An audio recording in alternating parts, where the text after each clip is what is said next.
nombre del Padre, del Hijo y del Espíritu Santo. Amén. Dios te salve María, llena eres de gracia, el Señor es contigo. Bendita tú eres entre todas las mujeres y bendito es el fruto de tu vientre Jesús. Santa María, Madre de Dios, ruega por nosotros pecadores, ahora y en la hora de nuestra muerte. Amén. San Ignacio de Loyola, ruega por nosotros. En nombre del Padre, del Hijo y del Espíritu Santo. Amén. Muy bien, tenemos que hacer ahora meditación acerca de la misericordia de Dios. Si bien San Ignacio de Loyola no trae en su libro de los ejercicios una meditación particular sobre la misericordia, ciertamente debemos afirmar que sí está en el espíritu de los ejercicios esta verdad de la misericordia de Dios. De hecho, todos los últimos coloquios que hemos realizado han sido coloquios de misericordia, coloquios delante de Cristo crucificado, ¿no? De Cristo que nos expresa todo el amor que nos ha tenido en la cruz, que nos perdona y que nos mueve al arrepentimiento. Es por eso que es de fruto y por eso en los ejercicios adaptados se acostumbra a meditar por separado, a dar materia sobre esta verdad de nuestra fe, esta verdad fundamental, esta verdad de Dios, que es la misericordia. La compasión de Cristo, la compasión de Dios por los pecadores es infinita, es decir, no tiene límites. El poder de Dios, el poder del amor de Dios es mucho más fuerte que nuestros propios pecados, que nuestras miserias, que nuestros defectos. ¿Sí? Y esta verdad entonces tiene que movernos a nosotros, mover al ejercitante a la confianza en el perdón, en la misericordia y en el amor de Dios.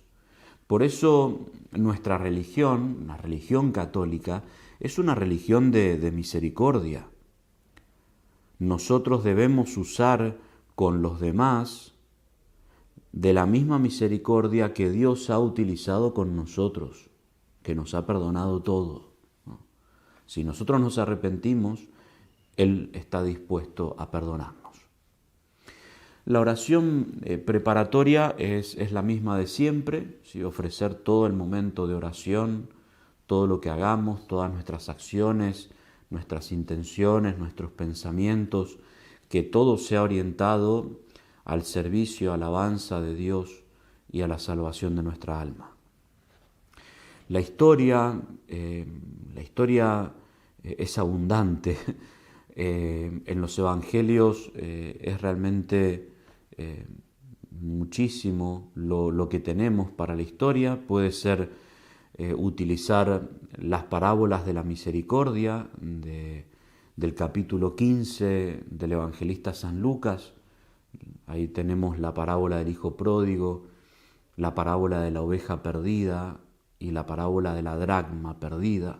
Cualquiera de las tres lo pueden utilizar como materia, o también otros hechos de la vida de nuestro Señor Jesucristo, por ejemplo, la historia de la Magdalena, narrada en el Evangelio de San Juan, capítulo 8, perdonada por Cristo, la historia de Zaqueo, del buen ladrón, tanto cuanto les sirva. Sí.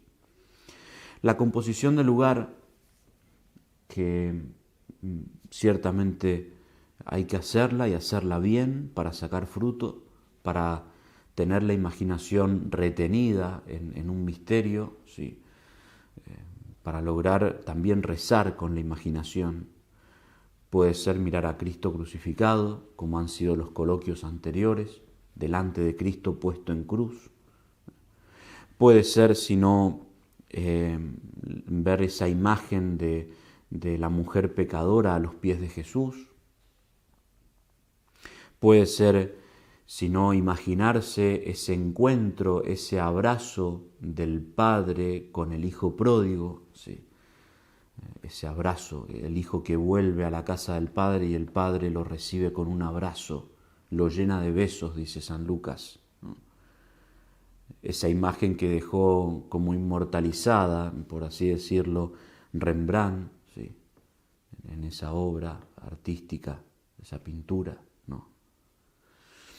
O puede ser también imaginarse esa figura del pastor con la oveja en los hombros. Nosotros somos esa oveja que Dios Padre ha salido a buscar, esa oveja perdida.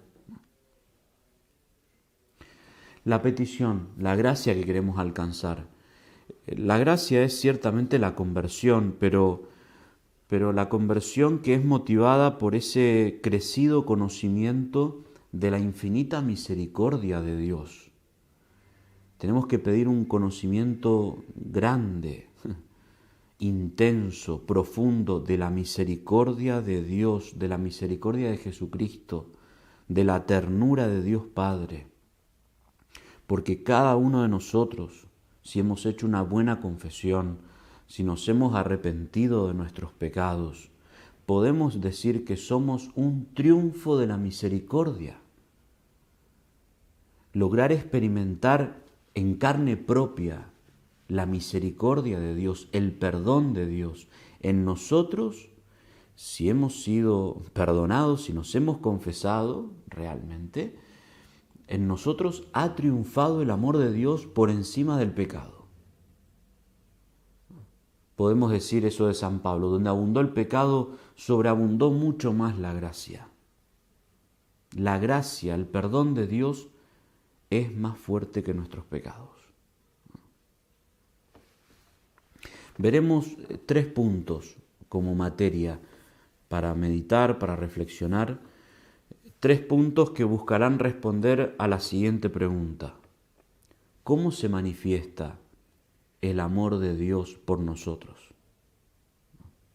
Estos 3 puntos buscarán dar respuesta a esta pregunta. ¿Cómo se manifiesta? Decimos que Dios tiene misericordia de nosotros. ¿Y en qué se ha manifestado eso? El primer punto: la misericordia de Dios o el amor misericordioso de Dios se manifiesta ante todo en la redención. Dios nos manifiesta su misericordia en el hecho de que envió a su Hijo Jesucristo a redimirnos, a salvarnos de los pecados. Porque lo que mueve a Dios a encarnarse por nosotros, son las entrañas de misericordia, como dice San Lucas en el capítulo 1. Por las entrañas de misericordia de nuestro Dios nos visitará el sol que nace de lo alto. El amor de Dios es casi maternal. Más aún, es más profundo incluso que el amor de una madre. Como dice la misma Sagrada Escritura, ¿puede acaso una madre olvidarse del hijo de sus entrañas? Pues, aunque una madre se olvidare de su hijo, yo no me olvidaré jamás. El amor de Dios es incluso más grande que el amor de una madre. La misma etimología de la palabra misericordia nos lo dice, nos dice todo, porque misericordia viene de miseris cor dare, dar el corazón a los desgraciados, a los afligidos, a los abatidos. ¿Sí? Es lo que hace Dios con nosotros. Y esta abundancia de bienes que Dios nos ha traído, ¿sí?, o que viene a darnos, se pone de manifiesto de un modo desbordante en la redención. Porque bastaba para que Dios nos redimiera de nuestros pecados o nos salvara del infierno, bastaba un gesto, bastaba un acto que Él realizara, bastara que Él dijera: quiero que queden redimidos, y quedábamos redimidos, porque Él es Dios y cualquier acto que Él realizara por nosotros tenía o tiene valor infinito. Bastaba un gesto cualquiera, un acto cualquiera que Él hiciera para salvarnos. Y sin embargo, Él quiso encarnarse, Él quiso sufrir por nosotros, quiso derramar su sangre por nosotros, bebió el cáliz hasta el final por nosotros. Todas las amarguras de la pasión, todo desprecio, ignominia, humillación, dolor, incluso la muerte. Por eso el amor de Dios en la redención se manifiesta de un modo desbordante. Sufrió todo lo que podía sufrir una persona para salvarnos. Y no solo eso, sino que además no solo nos rescató, sino que además nos dio la gracia santificante. Nos hizo hijos suyos, herederos de la vida eterna. Por eso, ante todo, en primer lugar, la misericordia de Dios se manifiesta en la redención. Si eso hizo Cristo por nosotros, ¿a qué podemos temer? ¿Acaso podemos desconfiar de Dios? ¿Acaso podemos desconfiar de Dios? Si Él ya envió a su Hijo a morir por nosotros y con eso nos dio todo, ¿qué más puede darnos? Nos dio a su Hijo. ¿Sí? ¿Puedo yo desconfiar de ese amor de Dios al sentirme pecador, al sentirme débil?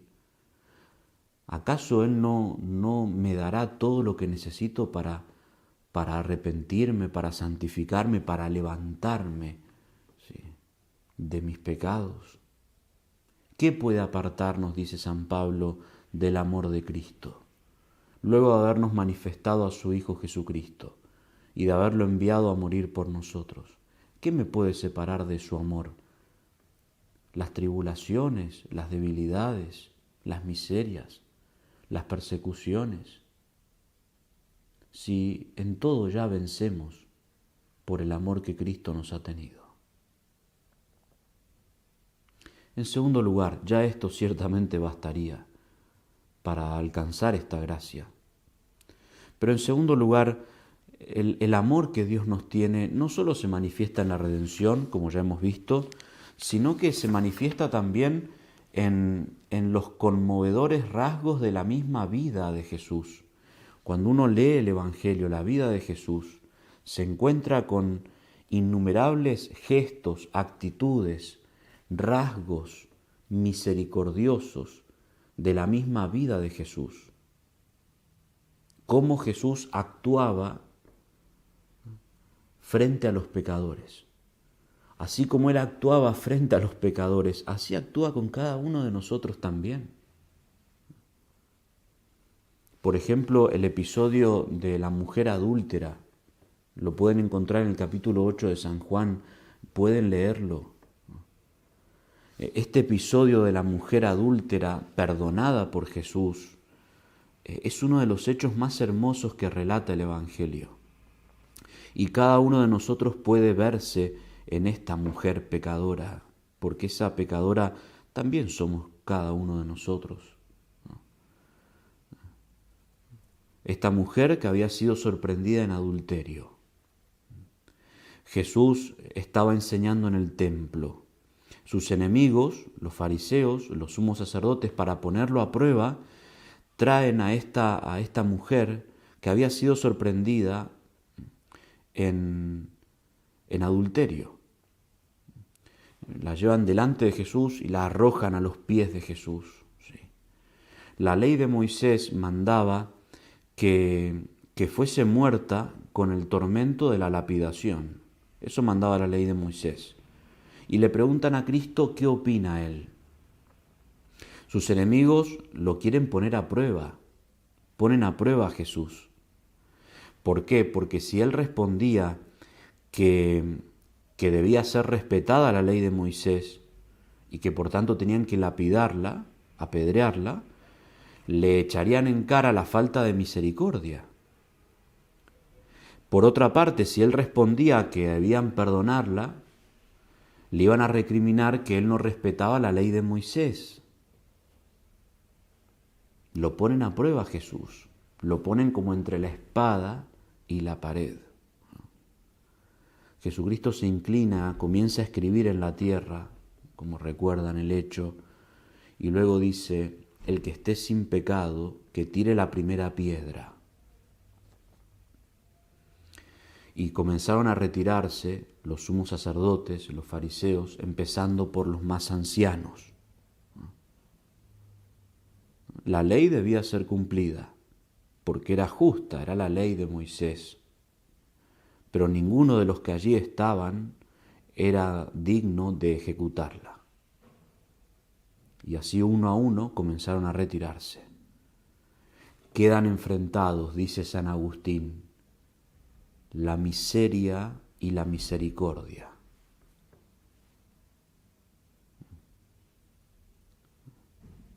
Luego Jesucristo le dice: mujer, ¿dónde están los que te condenaban? Se han ido, Señor, tampoco yo te condeno, vete y no peques más. Yo tampoco te condeno, vete y no peques más. La misericordia triunfa sobre la miseria. Vete y no peques más. Somos nosotros, es nuestra alma, esa mujer pecadora perdonada. La compasión de Cristo es infinita. El amor de nuestro Señor Jesucristo por los pecadores no tiene límites. El límite lo ponemos nosotros cuando no queremos dejar el pecado o no queremos arrepentirnos. Jesucristo, como vemos en este episodio, perdona y defiende a esta mujer, y así también nos perdona y nos defiende a nosotros. Mujer, ¿dónde están los que te acusan? Vete y no peques más. Yo tampoco te condeno. Así como Jesucristo recibe con ternura y con generosidad a cada uno de nosotros cuando volvemos a Él arrepentido, como lo hizo con esta mujer, también lo hace con nosotros. No permite que lapidaran a esta mujer.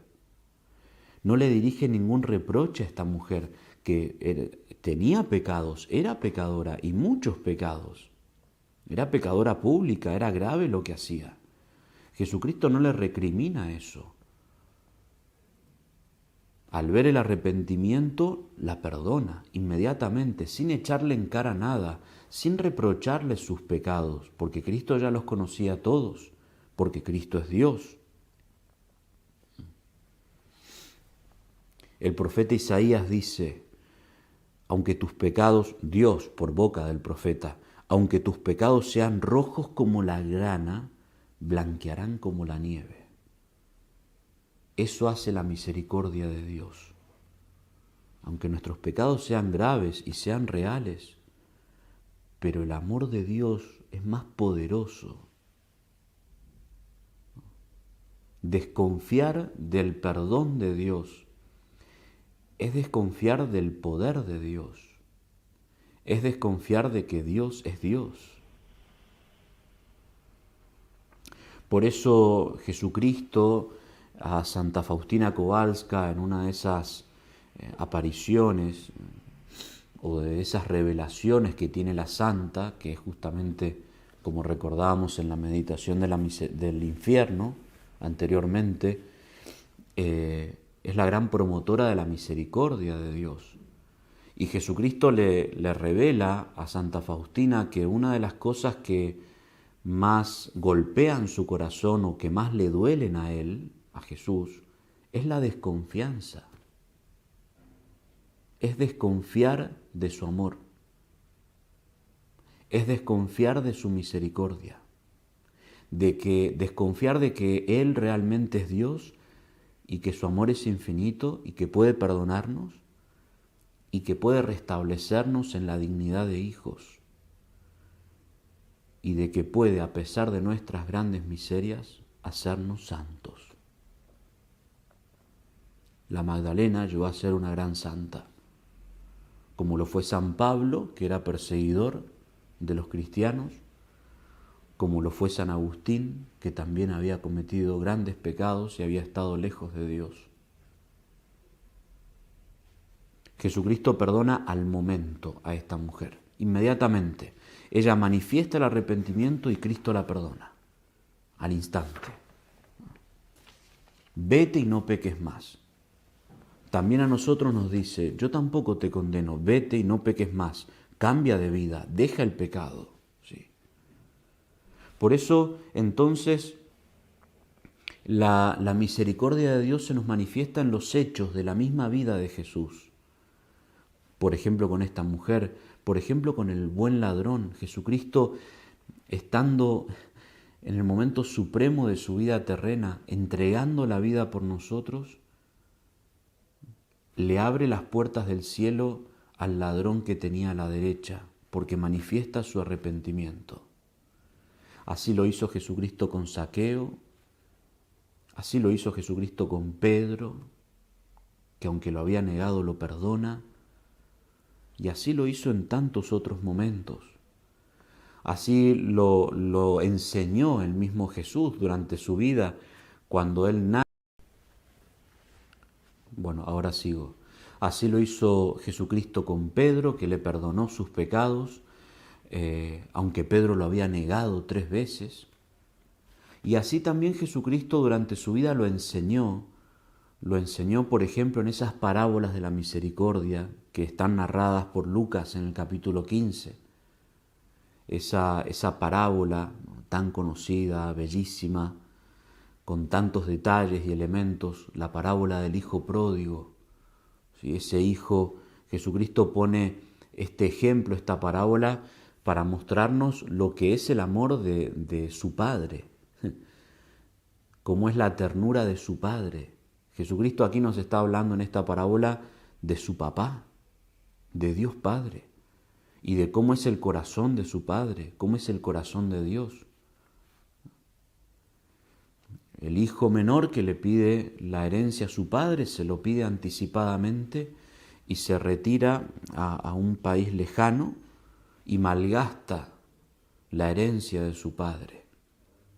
Este hijo, al estar en medio de la miseria, ¿sí?, se arrepiente y toma la decisión de volver a la casa paterna. Se levanta y vuelve a la casa paterna. Y es hermosísima la actitud de su padre. Por eso esta parábola, más que la parábola del hijo pródigo, dice un autor, más debería llamarse la parábola del padre perdonador, porque realmente el genio de esta historia, el más grande en esta historia, es el padre que recibe a su hijo, recibe a su hijo a pesar de que él ha malgastado los bienes, a pesar de que él ha actuado de un modo injusto, a pesar de que su hijo se fue a un país lejano y malgastó los bienes en mujeres y en una vida de pecado. El Padre lo recibe, lo acoge nuevamente. No le deja decir ni siquiera una palabra. El hijo quiere expresarle todo lo que él había preparado, las palabras que había preparado, y su padre ni siquiera lo escucha, lo abraza, lo llena de besos, dice San Lucas, y lo restablece en la dignidad, lo viste nuevamente, le pone el anillo, sandalias en los pies, lo cual muestra el restablecimiento en la dignidad de hijo, y además hace una fiesta. Al volver su hijo hace una fiesta. Cuando nosotros volvemos a la casa paterna, cuando nos arrepentimos, Dios, Jesucristo, actúa del mismo modo como actúa el Padre de esta parábola. No nos reprocha nada, nos recibe nuevamente. No solo nos perdona, sino que además nos restablece en la dignidad de hijos. Y hace una fiesta. Hace una fiesta. Así es el amor de Dios Padre. Y esta enseñanza, esta parábola, nos las está enseñando, revelando el mismo Jesucristo, que es imagen del Padre, que es Dios y conoce como nadie el corazón de su Padre. No nos los está revelando un desconocido ni un gran teólogo, El mismo Jesús nos enseña cómo es el amor de Dios Padre. ¿Sí? Él hace una fiesta cuando nosotros volvemos, ¿no? Nos restablece. Y es de destacar en esta parábola la figura del hermano mayor. El hermano mayor no entiende la actitud de su padre, no entiende la misericordia de su padre. El hermano mayor es, por así decirlo, muy justiciero, es duro de corazón con su hermano. El hermano mayor le dice al padre: yo nunca te he fallado en nada, nunca te he fallado en nada. No entendía la actitud benévola del padre. Quizás no entendía la actitud del padre porque nunca había experimentado el perdón de su padre.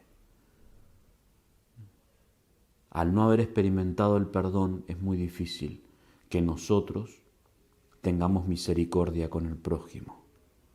Quizás él nunca había fallado, quizás él nunca había cometido pecado. Por eso no entendía la actitud misericordiosa, porque para aprender a perdonar, primero hay que saberse perdonado. Para poder perdonar y aprender a perdonar a los demás, tenemos que haber experimentado en nosotros el perdón de Dios. Sí. Jesucristo revela el corazón del Padre de muchos otros modos, también con la historia de la oveja perdida, como ese pastor deja las 99 y va en busca de la oveja perdida, ¿no? Descarriada. La conversión de Zaqueo, el buen ladrón, como ya dijimos, y otros episodios de la misma vida de Cristo que nos expresan, nos enseñan, nos revelan, nos manifiestan el amor misericordioso, sin límites, de Dios. Un tercer punto a considerar puede ser, para alcanzar esta gracia y esta convicción,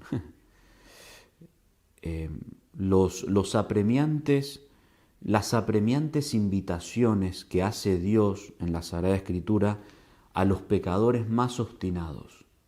Como en la Sagrada Escritura, tanto en el Antiguo como en el Nuevo Testamento, encontramos exhortaciones fuertes de Dios a la conversión, exhortaciones fuertes de Dios a confiar en su misericordia, a cambiar de vida. Veamos simplemente algunas. Dios por medio por boca del profeta Ezequiel nos dice: ¿por qué queréis morir, casa de Israel? No me complazco en la muerte del pecador, sino en que cambie de conducta y viva. Dios quiere que cambie de conducta el pecador, no que muera en el pecado. En el Evangelio de San Juan, Jesucristo nos dice: todo aquel que venga a mí, yo no lo echaré fuera. Todo el que venga a mí, lo recibiré.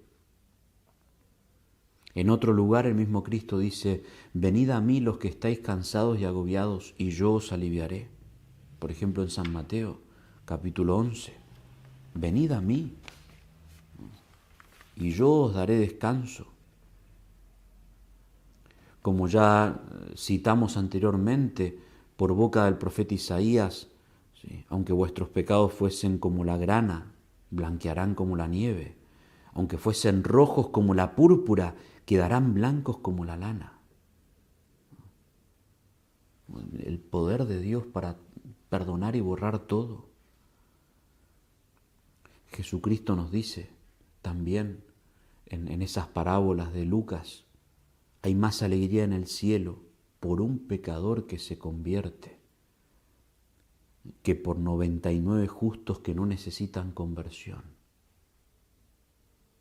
Cuando el pecador se arrepiente y es perdonado, en el cielo hay alegría, hay fiesta, como lo expresa la parábola del hijo pródigo.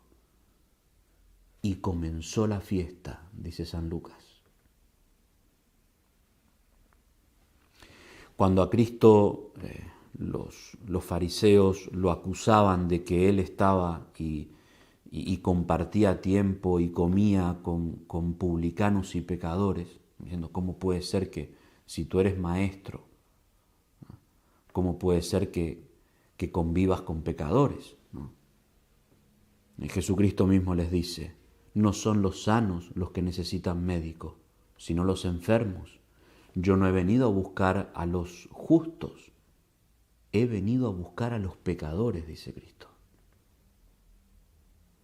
No podemos acusar a un médico de que realice su trabajo y comparta tiempo y conviva con los enfermos. Si a eso ha venido el médico, a curar enfermos.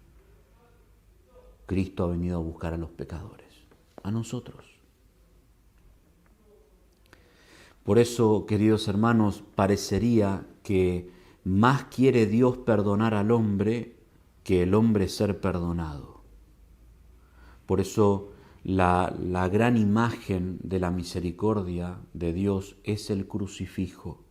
Y tenemos que mirar el crucifijo sin cansarnos.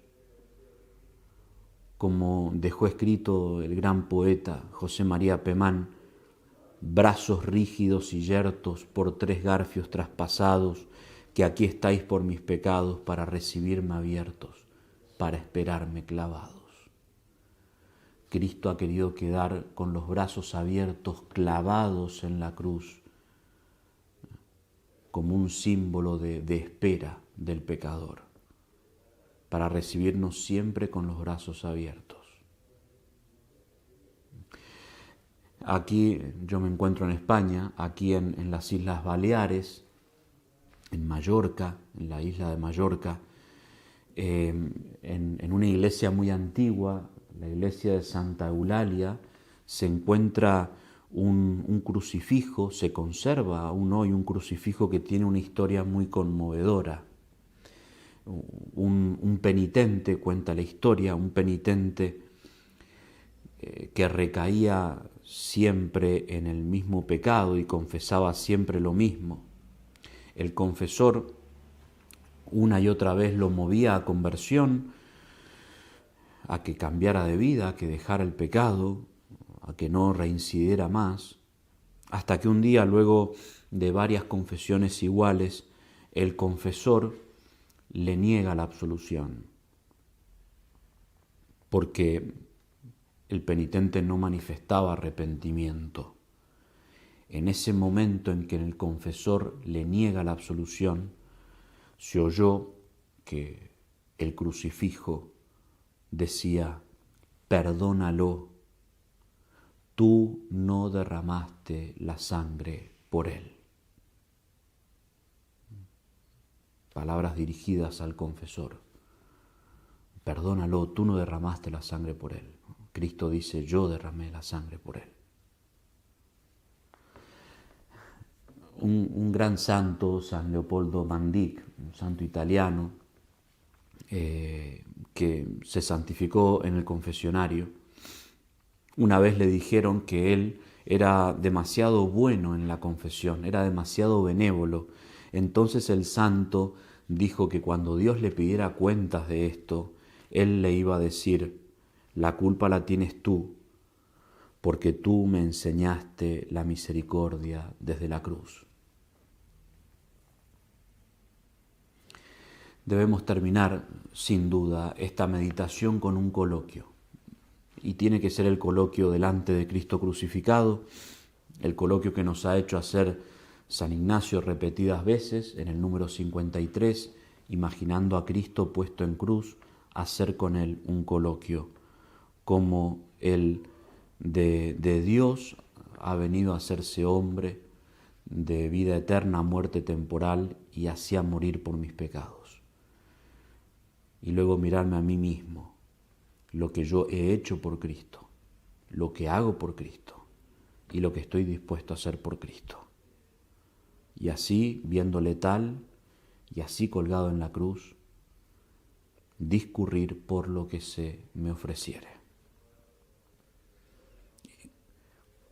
¿Cómo Dios tiene tanto amor por nosotros pecadores?